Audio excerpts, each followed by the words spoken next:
네, 여러분 안녕하세요. 자, 이번 시간에는 조선의 건국과 조선 초기 왕들의 업적에 대해서 얘기해 보겠습니다. 자, 지난 시간에 신진사대부와 그리고 신진사대부 중에서 급진파, 이성계를 중심으로 한 그리고 정도전을 중심으로 한 급진파가 연합을 하면서 고려를 멸망시키고 조선이라는 나라를 세우게 됩니다. 자, 이제 조선이라는 나라가 만들어졌어요. 이제 제일 먼저 일단은 조선 초기 왕들의 업적을 얘기하기 전에 조선의 중앙 정치제도부터 먼저 보겠습니다. 자, 첫 번째, 조선은 의정부라는 재상 중심의 그 최고 권력 기구가 하나 있습니다. 이 의정부에는 여러분들이 알다시피 좌의정과 우의정과 영의정 이 3정승이 포함되어 있는 기구입니다. 최고 권력 기구고요. 최고 회의 기구이기도 합니다. 자, 그 밑에는 육조라는 게 있어요. 이 육조는 뭐냐면 실무부서입니다. 이호, 예병, 형공. 그러니까 육조니까 이조, 호조, 예조, 병조, 공조, 호조입니다. 예, 그러니까 이 중에 대표자를 뭐라고 하냐면 판서라고 하거든요. 그래서 이조 판서, 병조 판서, 예조 판서 이렇게 판서. 옛날에 사극 보면 이판대감, 병판대감 이렇게 부르잖아요. 그들을 판서라고 불렀습니다. 그래서 이 육조는 실무부서입니다. 실무부서. 일을 하는 실무부서고요. 그 이외의 기구는 자, 승정원이 있습니다. 승정원은 뭐냐면 왕의 비서기구입니다. 그 다음 의금부는 그 대역죄인들을 처리하는 기구였고요. 그 다음 사헌부 같은 경우에는 관리들을 감찰하는 기구였습니다. 그리고 사관원은 왕에게 간언을 올리는 그 부서였고요. 그 다음 홍문관은 왕에게 정책을 자문해주는 역할을 했던 게 바로 홍문관입니다.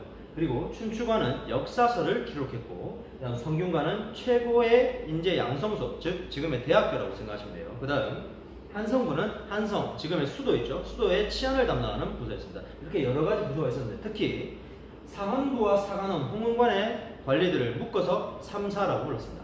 저번에 고려시대 중앙정치제도 배웠을 때 제가 얘기했죠. 기억납니까? 중서문화선의 낭사와 어사대의 관원들을 묶어서 대관이라고 불렀는데 이들의 업무는 왕에게 직언을 올린다라고 했었습니다. 이 대관의 업무와 이 3사의 업무가 똑같습니다. 사헌부, 사관원, 홍문관에 소속되어 있는 관리들은 왕에게 직언, 즉 왕이 잘못하면 왕에게 이게 이래서는 안 됩니다라고 반대를 하는 사람들이에요. 이 사람들을 3사라고 불렀습니다. 자, 그 다음 지방제도 보겠습니다. 지방은 총 8개에도 8도로 나눴습니다. 그리고 이 말이 제일 중요해요. 자, 고려시대까지는 모든 현의 관리를 못 내려줬기 때문에 속현이라는 것이 있었다고 했습니다. 지방관이 없는. 다음 조선에 오게 되면 모든 군현에 지방관이 파견될 만큼 정치 조직이 잘 발달되어 있다는 걸 반드시 알아야 합니다.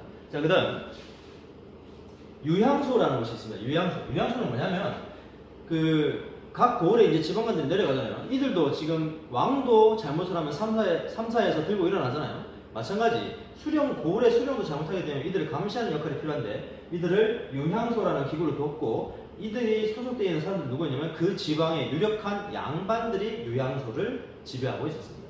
자, 그 다음 군사제도 같은 경우에는 중앙군을 5위라고 불렀습니다. 그리고 지방군을 육군과 수군으로 나눴다라는 거. 그리고 군사 체제가 있는데요. 처음에는 진관 체제였다가 재승방략 체제로 바뀌게 됩니다. 조선 초에는 16세기까지는 재승방략 체제입니다. 이 진관 체제는 뭐냐면 각 고을을 이렇게 나눠가지고요. 그 지방에서 일어나는 그 군사적인 업무는 이 지방에서 그 진과 관을 설치해서 거기서 해결하라라고 했고, 그다음 재승방략 체제 같은 경우에는 만약에 일이 터지잖아요. 그러면 그 주변에 있었던 고을들의 수령들이 모두 군사를 모아서 그 지역에 집중합니다. 그리고 중앙에서 파견된 관리가 그 총책임을 맡게 하는 게 바로 재승방략 체제입니다. 하지만 이 진관체제와 재승방략 체제를 넘어가게 되면 나중에 소국군 체제로 바뀌게 되는데요. 이건 임진왜란 이후기 때문에 임진왜란 설명할 때 다시 해드리겠습니다. 자, 그 다음 여러분들이 좀 싫어하는 왕들의 업적입니다. 자, 처음에 태조 이성계입니다. 이성계는 한양으로 천도했고 그리고 조선을 건국했습니다. 그리고 정도전이라는 사람을 등용했는데요. 그때 신진사대부 중에 한 명이었습니다. 정도전은 굉장히 머리가 좋았고 천재였습니다. 그래서 조선이라는 나라가 만들어지는 모든 전 과정에 정도전의 머리에서 나왔다고 했습니다. 자, 그리고 그 이후에 태종 이방원이라는 사람인데요. 자, 이 이방원이라는 사람은 처음에 이성계가 왕위에 오르는데 굉장히 큰 공을 세웠던 아들이었습니다. 하지만 이성계는 이방원을 그렇게 좋아하지 않았어요. 왜냐하면 자신의 아들이 권력 욕심이 굉장히 많다는 걸 알고 있었기 때문입니다. 그리고 이방원이 그 정몽주라고 신진사대부 설명할 때 제가 온건파 중에 대표자라고 했잖아요. 그 정몽주도 굉장히 머리가 좋은 천재였는데 이성계가 정몽주를 꼭 조선에 데리고 가고 싶어 했어요. 하지만 이게 계속 정몽주가 아닙니다. 저는 고려를 지키겠습니다. 라고 얘기를 했기 때문에 결국에는 이방원이 아버지의 그런 모습을 보다 못해 이방원이 정몽주를 죽여버립니다. 그 사건 이후로 이성계가 이방원이라는 아들을 굉장히 좋지 않게 생각해요. 자, 그래서 이방원은 왕위에 오를 때 두 차례에 걸쳐서 왕자의 난, 즉 형제를 다 죽여버리고 자신이 왕위에 오르게 됩니다. 자, 그러면서 정도전은 재상중심 정치를 처음에 이성계와 얘기를 했었습니다. 재상중심 체제라는 건 왕들이 아무리 시간이 지날수록 뛰어난 왕이 나오지만 머리가 나쁜 왕이 나올 수 있잖아요. 그래서 재상이, 즉 영의정, 우의정, 좌의정 모든 실무부서를 거쳐서 최고로 올라갔던 신하들, 머리가 좋은 신하들만 남아있을 거잖아요. 이들을 재상으로 삼아 정치를 같이 해야 됩니다 라고 했던 재상중심 체제였습니다. 하지만 이방원은 강력한 중앙 집권 체제를 완성하고 싶어 했기 때문에 이걸 거부하고 육조 직계제라는 걸 시행합니다. 자, 여기서 육조 직계제라는 말은요, 앞에 육조라는 말이 있잖아요. 의정부 위에 왕이 있습니다. 왕이 있고요, 최고 권력기구인 의정부가 있습니다. 의정부에서 육조에서 얘기를 해서 올리면은 의정부에서 얘기를 해서 다시 왕에게 거쳐갑니다. 이렇게 하지 않고 왕이 직접 육조의 실무부서에다가 직접 명령을 하다는 게 바로 그래서 육조 직계제입니다. 자, 이게 어떻게 되냐면 의정부의 역할은 조금 낮아질 수밖에 없어요. 왜냐하면 왕이 직접 육조에 바로 실무를 하기 때문에. 자, 그래서 왕권이 강화되는 역할을 하고 있습니다. 육조 직계제란 말이 나오면 왕권이 강화됐다라는 걸 알고 계셔야 됩니다. 자, 그 다음 토지를 정비하는 양전사업과 호패법, 지금의 주민등록증 있잖아요. 호패법을 시행하기 시작합니다. 자, 그 다음 이후 세종대왕에 오게 되면 자신의 아버지가 이방원이 왕자의 난을 일으키면서 주변의 모든 그 권력들을 다 죽여버렸잖아요. 그래서 세종대왕은 아버지의 모습이 굉장히 싫었어요. 왜냐하면 자신은 학문하는 걸 좋아했고 사람들과 토론하는 문화, 이러한 문화를 굉장히 좋아했지 위에서 이렇게 찍어 누르는 방법에 아버지의 정치방법을 싫어했습니다. 그래서 세종대왕은 왕이 오자마자 의정부 서사제라는 걸 시행합니다. 즉 육조에서 일이 있다면 의정부에서 상의를 거쳐서 왕에게 올라가게 되고 왕도 이 의정부 삼정승과 함께 토론과 토의를 통해서 실무부서에 명령을 하다라는, 즉 신하들에게 귀를 조금 더 열어주는, 신하들에게 권력을 조금 더 주는 방법이 바로 의정부 서사제입니다. 성격으로 봤을 때 육조직계제와 의정부 서사제의 성격은 정반대라고 생각하시면 돼요. 육조직계제는 왕권 중심이고요. 그 다음에 의정부 서사제는 신하들의 힘이 좀 더 세다라고 생각하시면 이해하기 편합니다. 그래서 세종대왕은 의정부 서사제를 해서 신하들의 말을 더 들었고, 그 다음 토론하는 문화를 좋아했기 때문에 경연이라고 해서 자신들의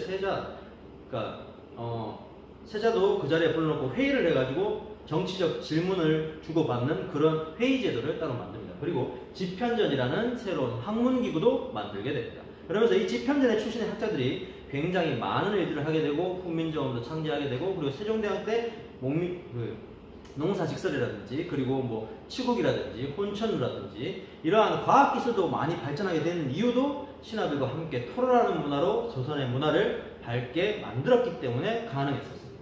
자, 이후 세종대왕이 죽고 나서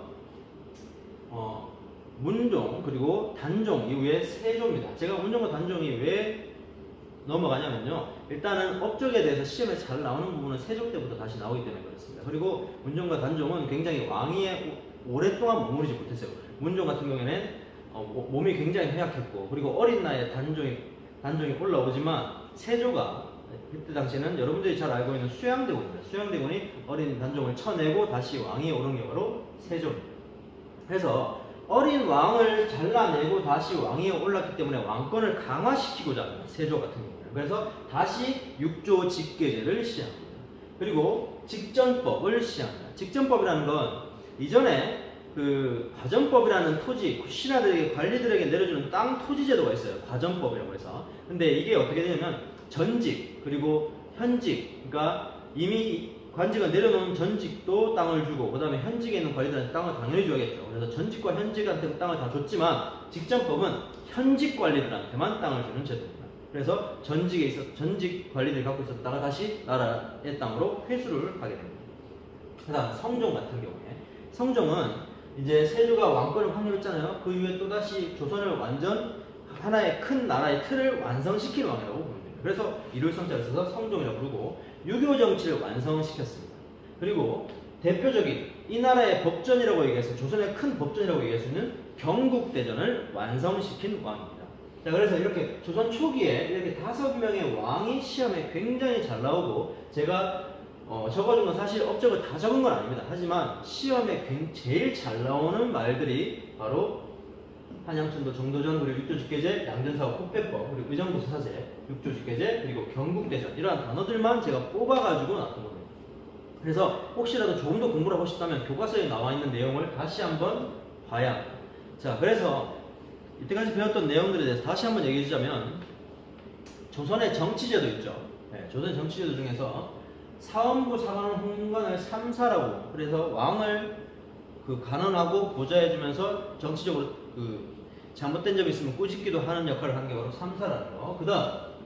그 다음 시험에서 나오는 건 지방의 모든 군현에 이제 지방관을 보낼 수 있다는 거. 그 다음 유향소. 이게 굉장히 시험에 좀 잘 나와요. 자, 유향소. 각 고을에 있었던 수령들을 감시하는 역할을 했던 게 바로 유향소입니다. 그리고 군사제도 같은 경우에 5위가 중앙군이고 6군과 수군이 지방군이었다는 거. 그 다음 태조와 태종, 세종, 세조, 성종의 정치 업적을 다 중요하지만 이 중에서 중요한 건 육조직계제와 의정부 서사제를 파악하고 계셔야 됩니다. 아까도 얘기했듯이 육조직계제는 왕이 직접 신하에게 일을, 시무부서에 일을 내려주는 거기 때문에 왕권이 조금 더 강화된 형태라고 보시면 되고, 의정부 서사제 같은 경우에는 왕과 의정부 그리고 육조의 신하들이 모여서 회의를 거쳐가지고 일을 처리하는 게 바로 의정부 서사제입니다. 그래서 왕권이 강화된다라고 하면 육조직계제고요. 그리고 신권을 조금 더 강화시켰다라고 하면 의정부 서사제입니다. 그래서 태종 이방원 같은 경우에는 왕권을 강화시키고 싶었기 때문에 육조직계제, 세종대왕은 남들 신하들의 길을 열어줬기 때문에 의정부 서사제, 다시 세조는 어린 단종을 쳐내고 왕위에 올랐기 때문에 왕권 강화를 위해서 육조직계제를 다시 시행했다라는 거. 육조직계제와 의정부 서사제의 성질을 물어보는 문제가 굉장히 잘 나오고, 최근에 나왔던 수능 문제 중에서는 세종대왕이 관리들에게 내렸던 그 지문이 있습니다. 그 지문에서 육조서사제에 대한, 의정부 서사제에 대한 이야기가 실려있는 지문이 있어요. 그리고 교과서에도 나와 있습니다. 그 지문이 수능에도 나왔었습니다. 그러니까 반드시 확인하셔서 꼭 맞출 수 있도록 노력해 주시기 바랍니다. 자, 그 다음 시간에는, 자, 이 이후에, 자, 우리는 태조 이성계부터 세조가 왕위에 오르기까지에 도와줬던 이 신진사대부들을 뭐라고 부르냐면 훈구파라고 부릅니다. 그리고 이 훈구파, 세조 때 이후에, 성종 때 이후부터 새로운 세력들이 다시 지방에서 과거지 시험을 통해서 올라오는데 이들을 사림이라고 부릅니다. 그래서 훈구파와 사림의 대립, 이 중에서 일어났던 4대 사화와 그리고 임진왜란에 대해서 공부해 보도록 하겠습니다. 오늘도 수고하셨습니다.